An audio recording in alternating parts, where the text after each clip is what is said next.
The PlayStation 4 Pro release is almost upon us, and as that release date draws ever closer, we start to understand there's a bit more to the console than just the teraflops and gigabytes per second.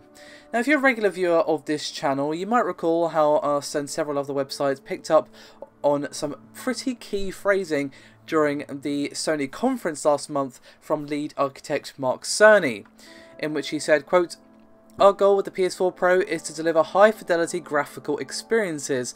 With that in mind, we more than doubled the power of the GPU and adopted many new features from the AMD Polaris Architecture, as well as several even beyond it." Now, he's also promised to talk about numerous quote-unquote tweaks to the PS4 Pro's GPU. Of course, during the meeting itself, they focused on the raw teraflops, but ever since then, Eurogamer had a chance to get their hands on Mantis Burn Racing, which is rendered at 4K and 60 frames per second on the PS4 Pro with no checkerboard rendering under the hood. And a small excerpt from that particular article reads, quote, "Of course, we already knew that the Pro graphics core implements a range of new instructions. It was part of the initial leak, but we didn't really exactly know what they could actually do. As we understand it, with the new enhancements, it's possible to complete these 16-bit floating point operations in the time taken to complete one on the base PS4 architecture. The end result from the new Radeon technology is the additional throughput required to make Mantis Burn Racing hit its 4K performance target, though significant shader optimization was required on the part of the developer." And I know you're all asking, what does that actually mean? Well, basically, you're doubling the amount of work you can perform when a 16-bit operation is being performed on the PS4 Pro.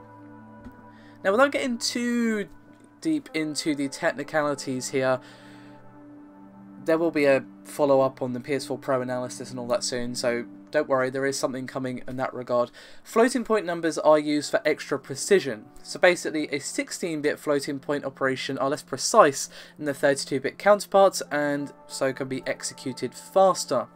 In this case, we've got a half precision floating point, and the GPU can run two of these operations simultaneously. With both apps and games, not all tasks will always require 32-bit floating point levels of accuracy, so if an operation doesn't need to be so accurate, they can simply execute it as a 16-bit float. Now, an image on screen right about now will show you two 128-bit instructions running simultaneously through Zen's AVX unit, or a single 256-bit. However, if we briefly examine the CPU inside the PS4 Pro, we are left with the same 8-core AMD Jaguar running at 2.1 GHz over the 1.6 of the original PS4, so an improvement of 30%. The same amount of RAM, 8 GB, is present inside the Pro, but with 218 GB a second over the 176 GB a second of the original, as well as an additional 512 megs of RAM allocated to games from the OS. And of course, last but not least is the GPU, which has 4.2 teraflops of performance, an increase from the 1.8 floor of the original. But it's not just the raw teraflops, there's also an updated architecture. So not only does the PS4 Pro handle two 16-bit operations simultaneously, but also Polaris onwards has a better color compression, primitive discard accelerator, which nukes objects early in the rendering cycle if it's not visible to save performance, better geometry handling, and a whole bunch more besides. It is of course also worth remembering that according to AMD themselves, the Polaris architecture is also radically improved at compute, which should mean that more work can be offloaded from the console CPU and placed upon the GPU itself. There's also instruction prefetching, better L2 cache, and native FP16 and integer 16 support. It's pretty likely that the latter two were tweaked and also lend a bit of their performance to the ability of the PS4 Pro to handle two 16-bit floats simultaneously.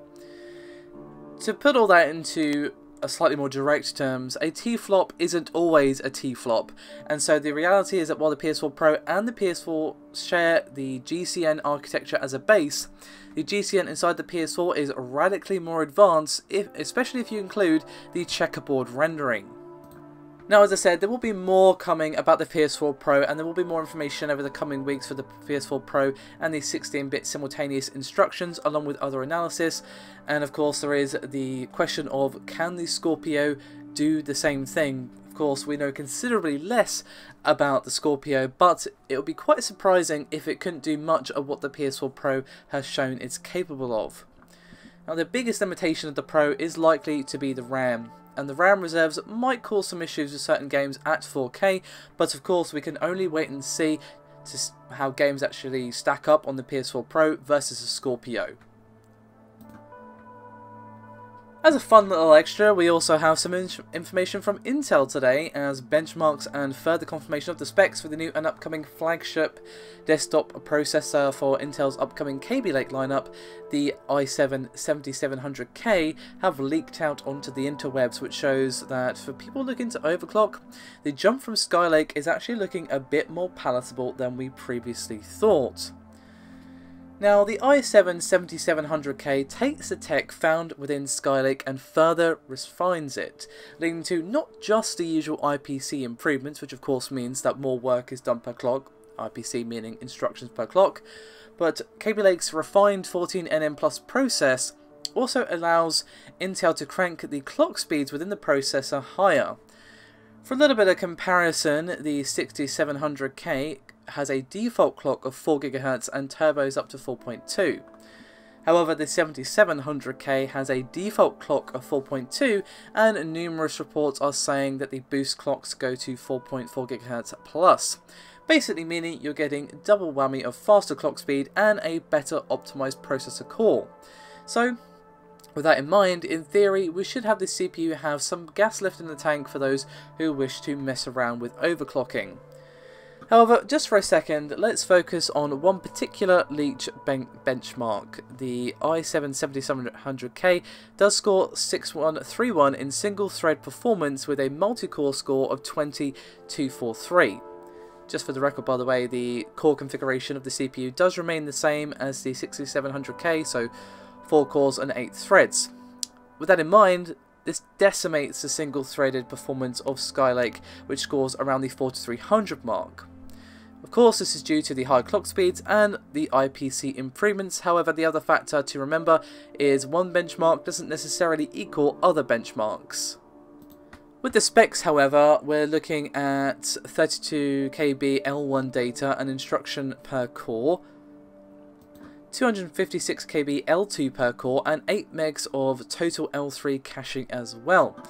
This particular CPU, that being of course Kaby Lake, was tested on a Gigabyte motherboard with Windows 10, 32 gigs of DDR4 RAM, and naturally benchmarked using Geekbench 4.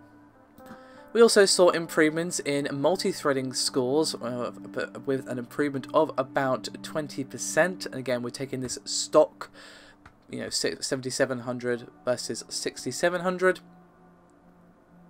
And basically what this all means is that Kaby Lake is actually an interesting upgrade for people with Skylake, but of course we will have to wait for more benchmarks when the CPU is actually out to of course actually make a solid recommendation. As we discussed a few days ago, Kaby Lake does appear to actually run on Series 100 motherboards, providing your motherboard vendor releases a BIOS update, which does mean that if the performance is there with the final benchmarks and such, the Kaby Lake CPU might actually be worth considering. Of course, the major issue that Kaby Lake is going to face is that it's going to be competing directly against AMD's Zen, and there's still not really enough cores and threads for extreme power users. Still, Kaby Lake is looking very promising, but despite AMD's strong showing so far with Zen, we shouldn't take Intel's sheer market force out of the running. So it's definitely going to be down to AMD to convince us that our money is better going to them by showing the power of Zen and that sort of thing. So Zen could end up being the better CPU, but Intel are a force to be reckoned with, so we should keep that in mind as well when it comes to how each one will perform in terms of sales. So, this fairly lengthy video is concluded for today. Thank you very much for watching. There will be a couple of links in the description below. If you want to see a bit more information, I suggest you look at them. There's a few links and stuff in those within those links. I know getting all linkception here if you want some more details. So, thank you again for watching, and I'll see you next time.